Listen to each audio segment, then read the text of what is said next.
Alright, So here's something interesting. why is South African army fighting in the Democratic Republic of Congo and Mozambique? To be fair, I don't even know how many of you knew that South Africa's army is fighting a war somewhere else. I mean, I think I might have heard something about DRC, but Mozambique, I didn't even think there's a war in Mozambique. Let's find out. The South African National Defence Force is currently fighting, or actually, let me use the correct term. They're engaged in peacekeeping missions in the DRC, and more recently, they've started a withdrawal from northern Mozambique. Now, these military missions have and are costing the country billions. But there is an important national and regional security reason for this, and I want us to discuss it. In this video, even though it's going to be a little bit longer than what we usually do, I want you to stick around till the end because I can promise you that you're going to leave here knowing a little bit more about the world around you. For context to be clear, I want us to look at the strength of our South African army, why we are in peacekeeping missions, and oftentimes in running battles across the continent, and what the I mean, not to be a misogynist or anything. This one here looks like a woman. The way she's holding the gun, or I wouldn't feel safe around her. Like, is that even a misogynist comment? I don't even think. Like, look at the way she just look unexperienced. The way she's working with a gun. Like, I don't know, man. Maybe I'm misogynistic. Maybe, but come on, guys. Like, I was trying so hard to ignore it. But come on, look at clear. I want us to look at the strength of our South African army, why we are in peacekeeping missions. Look at her, bro. I think like she's even struggling to keep the gun up. I mean, to be fair, those guns are big. Like, it looks like a very big gun. And oftentimes in running battles across the continent, and what the politics are around the use of our men in armed conflict zones. Firstly, let's start with the numbers. South Africa is ranked as having the 33rd greatest military strength globally. They've maintained this position since 2023. The country also maintains its ranking as the third strongest military force in Africa, after dropping from first in 2022 behind Egypt, who is now first, and Algeria, who are second. The ranking shows that South Africa has 71,235 active and 29,000 plus reserve army personnel. It also estimates that the country has around 14.3 million citizens who would be fit for service and would be able to be enforced into conscription if that was necessary. People like myself, so I guess Kauletu Mshini wam. Let me tell you right now, I am not fighting any war. Who's calling? Oh my God. I am not fighting any military. If there's a draft comes up, I am out of this country. I don't care, bro. Notably, South Africa stands out for its land power, but they've fallen behind other nations in recent years regarding air and naval power. Actually, whilst we're still talking about SANDF budgets, Minister of Finance Enoch Godongwana presented in his mid-term budget policy statement on the 30th of October that the South African Army was getting an increase of 3.6 billion rand, and this would bring its 2024-2025 defense budget to 55.4 billion rand. See, South Africa's defense budget is currently at 0.7% of its GDP, which is far lower than the global average. 3.4 billion rand of this is going to go towards force employment, while 153 million has already been allocated to air defense. The majority of the extra funding, 2.1 billion rand to be exact, is now going to fall under the use of funds for emergency situations and is going to be allocated to cover expenses related to the deployment of SANDF personnel as part of South Africa's fight and peacekeeping missions in the DRC, under the codename of Operation Tiba. President Cyril Ramaphosa recently told Parliament that South Africa's mission in the DRC and our contribution would be extended, with 1,198 troops being expected to remain in the DRC at least until the 20th of December this year.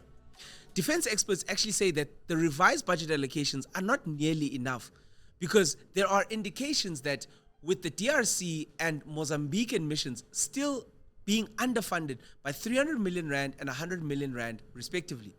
Billions are being spent, but more are actually needed just to arrest the declining state of the SANDF. Never mind just trying to improve it. So what is the SANDF's role? Now, with that said, I need you to understand that the South African National Defence Force plays a very pivotal role in safeguarding our nation's security, both domestically and abroad. And it is used by the government as a force for peacekeeping and a force for good around the continent. I want that to be clear. Enshrined in our constitution is the mandate of the SANDF, which encompasses tasks that range from protecting South Africa's territorial. Let me tell you something interesting. Very interesting theory. I hope this goes viral. I don't like to clip from. No, that is a lie. I like to clip. I hope this goes viral. What I've learned during 2020, the pandemic, right? What I've learned is that if the government actually wanted to get rid of drugs or anything, if they actually wanted to get rid of any problem, like give example, most people complain about there's a lot of drugs in Hillbrow, in Joburg and whatever, there's a lot of crime. What I've learned during 2020 is that if the government wanted to get rid of drugs in Hillbrow and whatever, those hot places where is the hot zone of them, they can. Imagine they were able to keep everyone indoors, the whole South Africa, bro, during 2020. So you're telling me if they can't shut down a city or have it I'll give you an example of, there's a country called El Salvador in South America, right? There's a country called El Salvador. It had the #1 murder rate in the world. It was the most dangerous country in the world, with an average of, I think there was one point where 89 people died in one day, bro. Murder, not like natural death and accident stuff, natural death. And then a new president came in power. He took away most of the human rights for criminals. Like, it's hard to keep society balanced when criminals have rights too, same as people who are trying to live an honest life. That guy turned that country by using military and police and building a jail that is so, it doesn't cost a lot of money to maintain, and they build it so fast that it has a large capacity to keep all the criminals. It was able to arrest around 71,000 gang members. Right now, that country is one of the most safest countries in less than 5 years. It is everything I'm telling you happened in less than 5 years. Is one of the most safest countries in the world, competing with Norway and Finland, all those European countries out there. They call them what? There's a English term for those countries. Imagine in South America. So I'm telling you, if the government wants to use the army and police to get rid of drugs and stuff like that, they can. They just choose not to. I'm telling you, bro. Integrity, to contributing to regional stability and also participating in international peacekeeping missions like the ones in the DRC and Mozambique. However, recently discussions have surfaced. They've surfaced around the concerns that the SANDF's ability to effectively fulfill its constitutional obligations amidst evolving security challenges taking place across the continent, it's going to be tough. We as South Africa are currently and recently very active in 2 conflict zones, and you should probably know a little bit more about them. As of earlier this year, we had around 1,495 troops fighting in northern Mozambique. They're fighting a breakaway ISIS insurgency, but we are pulling back in the region since July this year. We also have 1,200 troops that are engaged in peacekeeping missions in the DRC. That's 2,700 troops in active conflict zones. So with all that said, let's get into the nuts and bolts of these conflicts and see what their current status is, and also how we're faring and why they started in the first place. So there are dual challenges that South Africa has because they've deployed military in both the DRC and Mozambique due to escalating security situations in both of these countries. And I want us to start with the DRC, even though it's much more recent than the Mozambican conflict. The eastern part of the country has been grappling with a resurgence of the M23 rebel group. This group has been gaining ground, leading to increased violence and displacement of civilians and just overall instability. But how did we get here? Well, it's a story that stretches back to 2012, and it involves a complex web of regional politics and resource struggles. In 2012, South Africa deployed 1,000+ troops to the DRC as part of a United Nations peacekeeping mission. Now, at the time, the Eastern DRC in particular was a volatile place with various rebel groups vying for control of the vast mineral resources that exist in the country. The South African troops were tasked with other UN peacekeepers to protect civilians and also to support the Congolese government in trying to overcome these rebels. So who are these peacekeepers fighting? So circa 2012, a rebel group called M23 emerged out of this eastern DRC. This group quickly gained momentum and they posed a significant threat to the region's stability. The M23's goals were multifaceted. They sought to overthrow the Congolese government, they wanted to gain control of the region's mineral resources, and they wanted to protect the interests of the Tutsi minority. Oh yeah, there's a small issue here. It's the issue of M23 being tied to the same group of people that were ethnically persecuted in Rwanda during the 1994 genocide. People who ran across the border into the Eastern DRC. And some of these people went back to Rwanda, some stayed in the Eastern DRC. So you can kind of see how easily this can get out of hand. As the M23 threat grew, South Africa's role in the DRC also intensified. The South African troops were increasingly involved in combat operations now against the M23 rebels. This was often alongside the Congolese government and counter forces. This shift from peacekeeping to active combat raised concerns about the scope of South Africa's involvement. Hey, I'll give you a theory which has nothing to do with the video. I'm chilling so good. I like this view. I feel like my leg is just tired. That's why it went so down. Let me give you this theory, right? From my understanding, they're fighting over minerals of the country. So there's a rebel group that is fighting the government of DRC for minerals that are in that country. So South African government is helping their government to fight off these rebels. So in most cases, you would label this as a simple terrorist who just trying to make money for himself and stuff like that, and which can be true. Which can be true, but I don't think we should just go around. Who's texting me so much, bro? Oh fuck. All right. Let me go back to my point. In what I've learned in the recent years, it is very hard.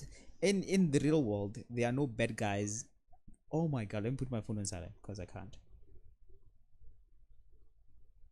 Let me put my phone on silent. Alright, in the real world, there are no really bad guys and good guys. It's just people who have disagreements or people who are driven by their self-own interest. Right? It is simple if you look at the situation and be like, oh no, the bad guys are the rebels who are just trying to take the resources for themselves. But you might actually find out, which is saying the government is selling the country's resources, but they are not helping the people of that country. They're using that money to incentivize themselves and the people they work with, right? And then there are a group of people who notice that the government is using the country's resource, not helping people, but also for their own self-interest, and then most of the country remains poor. And then those group of people create a group to fight off the government, to say, hey, no, let's use this money, we're gonna fight, we're gonna create maybe a new political system or whatever, where it'd be like, we're gonna be the leaders of the country, and then we're gonna use the resources to help people because you guys are just using it for your own self-gain. So the example I'm giving you is that sometimes things are said in such a plain side way. It's just like a simple, no, these are bad guys, these are good guys. Even between Russia and Ukraine, there's a gray area if you go into the politics. If you just look at both sides of the stories, there's like gray areas, you know what I'm saying? And the other war I don't want to talk about.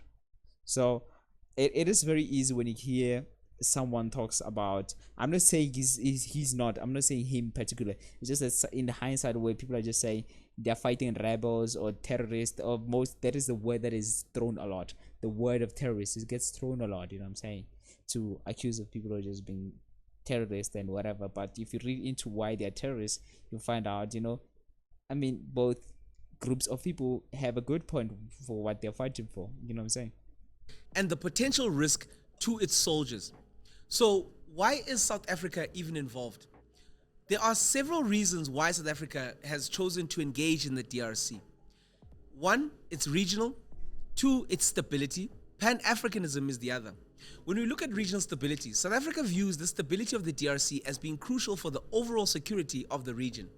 A destabilized DRC could have spillover effects on neighboring countries, which could include us as South Africa. When we look at resources, the DRC is rich in natural resources, which include minerals like cobalt and coltan, which are essential for modern technology to thrive. South Africa, amongst other countries and companies, have significant investments in the DRC, and the government is keen to protect these interests. And then there's Pan-Africanism. South Africa has long championed a Pan-Africanist foreign policy, advocating for the unity and development of the African continent. And our involvement in the DRC is seen as a part of this broader policy and commitment to peacekeeping. While the M23 was defeated, well, somewhat in 2012-2013, as well as them experiencing setbacks in recent years, the conflict in the Eastern DRC remains unresolved. The fighting has erupted again this year, and South Africa continues to play the role that it previously played as part of the SADC mission in the DRC.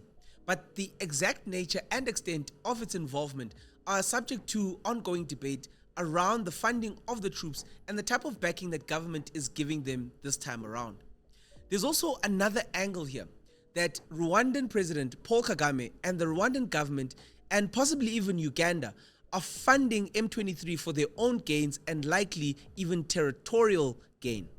The relationship between Paul Kagame's Rwandan government and the M23 rebel group in the DRC is a very complex and very controversial topic. While Rwanda denies any involvement, numerous reports and accusations point to Rwandan support for M23.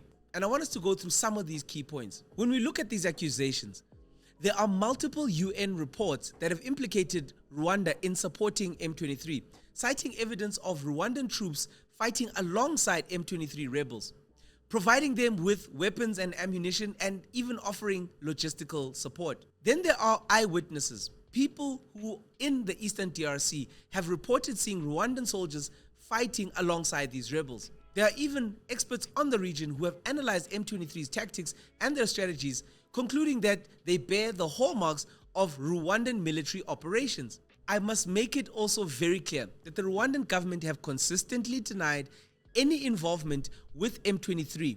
They are in fact... And then when war comes now, must strap the gun and then fight off other people while the politician... It's a rich people game. Poor people die during war, and then the rich kids. There's a saying that goes along those lines. All I'm saying is I'm not dying for some politician for their self-gain. For hell nah. Hopefully when war starts, I have enough money to get the fuck out of here. Skip the country to go to another country where there's no war. This thing of stripping and fighting for your country is long gone. Hell no, that would be dumb of me, bro. Accusing the DRC government of fabricating these claims. Look, let's say it's the leader of the DRC of actually, if it's true, let's say if it's true. So South Africa is sending SA military to go fight in DRC to protect their own investment that they made in DRC, right? Those military die on a foreign land they don't even belong to, or they don't even fight protecting their country, but protecting investments of other people. And then there's DRC, there's the rebels. Okay, let me not say. There's this guy, Rwandan president, that's funding the rebels, giving them money and guns so that they can go fight, so that he can gain more land and more territory over the DRC for his self gain, allegedly. And then you must go and die there, and people are dying each day for other people's self-interest, to deflect from their own internal problems. Rwanda further argues that this is a concern for them because of the presence of Hutu extremists in the Eastern DRC, some of whom were involved in the 1994 Rwandan genocide. Rwanda claims that these groups pose a threat to its security and that its actions in the region are aimed at addressing these threats and concerns. Then there's also another angle.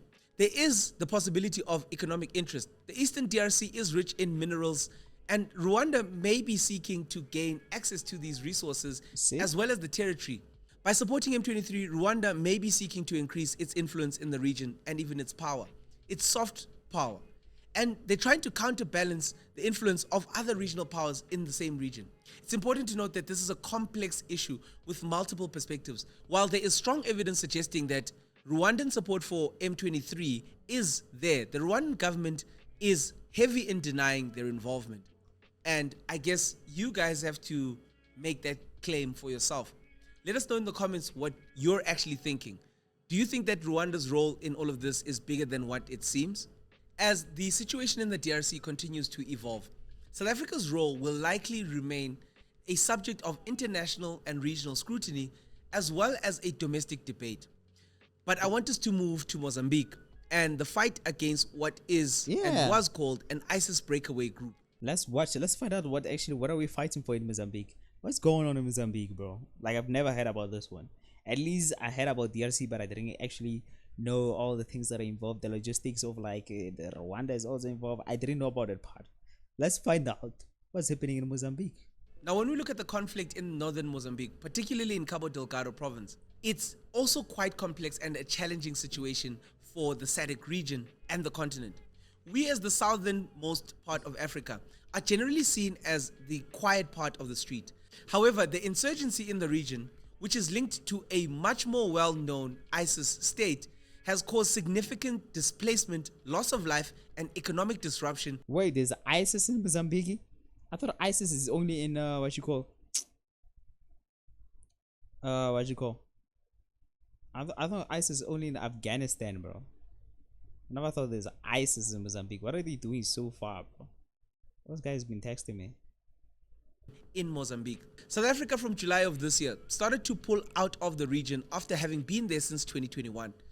By the 28th of May, President Cyril Ramaphosa had authorized the deployment of the SANDF in Mozambique. By doing so, he set a ceiling of 1,500 personnel at a cost of almost 1 billion rand, with special forces being the first to be deployed. South Africa also deployed 43 brigade vehicles and the SAS Makanda, a warrior-class strike craft of the SA Navy, to Pemba province. Botswana deployed 296 troops together with armored personnel carriers and other heavy equipment. Further reported deployments included 20 advisors and a transport aircraft by Angola, 304 defense instructors from Zimbabwe, 125 personnel from the Lesotho Defense Force, and several hundred personnel from Tanzania. Then also, Rwandan forces, government forces, were deployed in the region. This mission would be called SIMEM, SADC Mission in Mozambique. South Africa became a significant contributor in the SADC mission in Mozambique. By us deploying a substantial number of troops in the region, we became a major player. The SANDF was involved in different types of missions there. One of those were combat operations. Our troops were asked to engage in direct combat against the insurgents, particularly in Cabo Delgado. We also conducted security operations, where we conducted patrols, ambushes, and counter-insurgency operations to try and disrupt the insurgents' activities. But most importantly, we were there and we were focused on civilian protection and providing humanitarian assistance. Now, there were a couple of major incidents that occurred. These incidents marked the course of the conflict in Mozambique. One was the Palma attack. In March of 2021, the insurgents launched a major attack on the town of Palma, resulting in significant casualties and widespread destruction. Then there was also Mosimbao de Praia siege. The insurgents laid siege to the port town of Mosimbao de Praia for several months, disrupting economic activities as well as humanitarian efforts. Then there were also things that we had to contend with: ambushes and IEDs. Our troops and other SADC troops were faced with numerous ambushes. You know, every time I see videos like this, let me minimize this thing. I have delusion. And I think every person does this. I think every guy, to be fair, every guy. If you're a guy, please comment so that the ladies don't think I'm crazy. I think every guy, we have this delusion that we will do well in a combat zone. And the reason why I think in a war zone like this with guns and the military, we all think we'll do well. And the reason why, first of all, is because more guys are more violent as guys, more violent than women, I would think, in general, because of testosterone, how we build and whatever. We just build for combat, you know what I'm saying? Number two is one of the things we're delusional about. I think every guy is delusional about. I know realistically, the chances of me doing well in a combat zone, they're very low because I have no military training. Let's start right there. So I'm low below average. I don't have any military training. I don't have any combat training, where even it's hand-to-hand combat. But every guy, even if every guy has this delusion, if there was a war, we would survive. We have this delusion. But I'll make a good point for myself. Whether you disagree or agree with me, I play Call of Duty, so I know guns. Not saying I would do well, but at least I have a little bit of experience. It's not like 0%. You know, at least I know guns. I know how to operate the war zone. I know the tactics. Unfortunately, there's no slide canceling. Maybe there is. Imagine if you can slide cancel in real life. Oh, bruh. Bruh. Bruh. Bruh. And they had to. For those people who don't know what is slide canceling, it's the movement in video games where you jump and slide so that the enemy can't be able to shoot at you. It's called slide canceling because, you know, it's, it's, it's not a joke, but you know what I'm saying. It's a serious thing. It's slide canceling. It's a very good tactic. Just if you're watching this video, you don't know slide canceling. That just shows the difference between me and you. It means that I would survive and you wouldn't. Deal with IED attacks amongst others. The irony is, however, that South Africa and Rwanda are partners in Mozambique, fighting side by side while potentially being adversaries in the DRC. This further highlights the complex geopolitical landscape of the African continent. The thing is that there was a shared goal in Mozambique. One, both South Africa and Rwanda deployed troops to northern Mozambique to combat the insurgency because they understood that an Islamic state that was growing in the region would pose problems. No one wants that to spread. Two, there was regional security. Both nations recognized that the threat posed by the insurgency to regional stability would have posed a threat to both countries and regions. But even with that said, there are diverging interests in the DRC than in Moz. M23, the rebels in the eastern DRC are accused obviously of being supported by Rwanda. This has led to tensions between Rwanda, the DRC, South Africa even. We're part of it. There's also competing interests to look at. South Africa as a regional power has often sought to mediate conflicts in the Great Lakes region, which includes DRC, Uganda, Rwanda, and other players. However, its commitment and its involvement, Bro. The fuck? sometimes clashes with Rwandan interests, particularly when we look at M23. There are also historical tensions to consider between South Africa and Rwanda, who themselves have a very complex issue of back and forth, and it's marked by periods of cooperation and conflict. Historical tensions and mistrust can sometimes hinder cooperation on regional issues, and it's clear here. African geopolitical rivalries exist, and they often spill over everywhere else.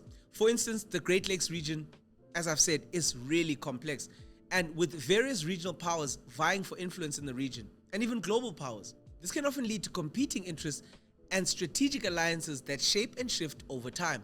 And because we as South Africa are seen as a strong player, we are often compelled to get involved. But ultimately, the irony of South Africa and Rwanda fighting together in one conflict while potentially opposing each other in another reflects the intricate dynamics, very interesting dynamics of regional politics on the continent. While the SADC mission has come to an end, or at least in military terms, it's in a withdrawal phase. I know I didn't watch part of the videos because I had calls that I had to take off. So, Rwanda and other nations, Tanzania and whatever, they're helping Mozambique to get rid of ISIS, right? But meanwhile, Rwanda is also helping the rebels in DRC. And South Africa is helping DRC fight the rebels. So my question is, did the same way did South Africa deployed two militaries, they made two deploys. I don't know what is the correct term for it. So what I'm basically saying, South Africa sent military in Mozambique to help Rwanda, to help Tanzania, to help Mozambique to fight off ISIS.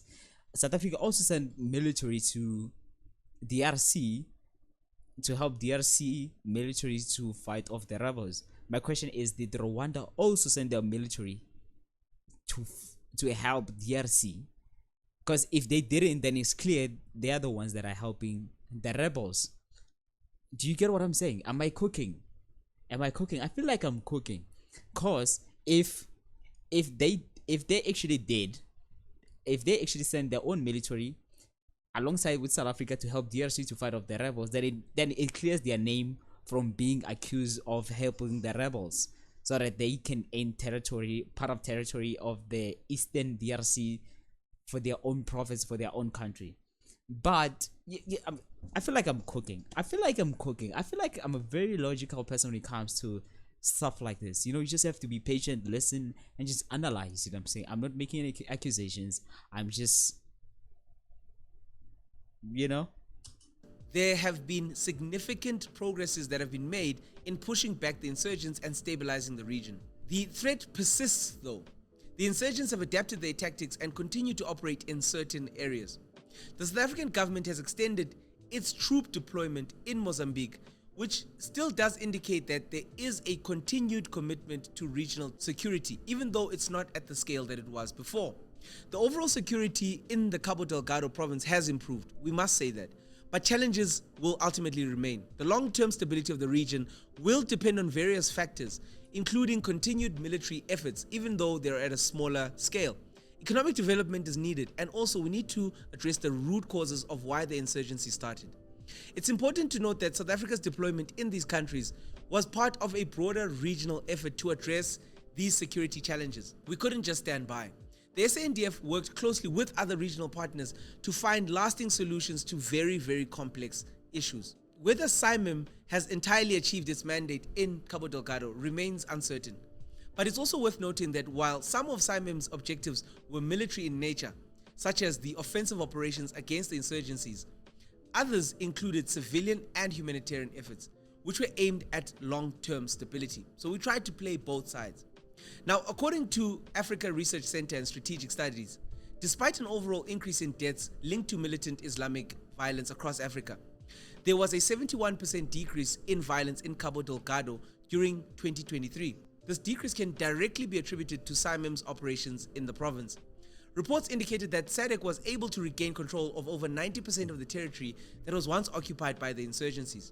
To the end that it should be mentioned, SIMIM has effectively contributed to the restoration of general peace and security and the return of the rule of law in the Cabo Delgado province. Now, South Africa's deployment of SANDF to both Mozambique, and even though we are... What kind of bullets are those, bro? Those are very big bullets. What are they trying to kill, bro? Dinosaurs? That's a very big bullet, bro. Or is it like a bomb or something? Exiting and the current deployment that we are in the DRC underscores our country's complex role in regional security. While these missions were initially driven by noble intentions of peace and stability, they have presented significant challenges to our SANDF men and women. These deployments have stretched military resources, both human and financial. The demand for personnel, equipment, and logistical support has been substantial. Moreover, the operational risks, which include the threat of ambushes, IEDs, and even disease at times, have taken a toll on the SANDF. Despite these challenges, South Africa's involvement in these missions has had positive impacts on regional stability. By contributing to the fight against insurgencies in Mozambique and supporting the peace efforts in the DRC. These are snipers. I know this. I know this. I know snipers when I know them. South Africa has demonstrated its commitment to African unity and security, not just paying lip service to it. We've put boots on the ground. Bro, however, this guy... Security. Oh my god, let me go back. There's this guy I used to go with. I used to be in the same class with him. He's tall like this guy and he's also in military. So I thought it might be South Africa him. has demonstrated... I thought it might be this guy, but nah, I don't know, he looks way too big. You never know. No, this one looks like this must be his dad for sure. I think so. I don't know. One of my classmates is in the military right now, and he looks good in that military uniform. What is his name? Alvaro or something. I forgot his name. Its commitment to... And he's tall and dark like him. African unity and security, not just paying lip service to it. We've put boots on the ground. However, it's critical for the South African government to carefully assess the long-term implications of these deployments and possible blowbacks. A sustainable approach is necessary to ensure that the SANDF's operational readiness and the country's overall security are balanced. Balancing domestic security needs with international commitments will be a key challenge in years to come for South Africa. But I think that we're up to the challenge. Thank you for watching this video up until this point. We hope it was as interesting for you to watch as it was for us. I mean, you did reach the end. Check out one of these other videos and hopefully they'll be just as interesting as this one. Wait. This video that just got sent. It's this video. Can I drag it to here? I don't know. Okay. Apparently, Bruce. Oh, wait.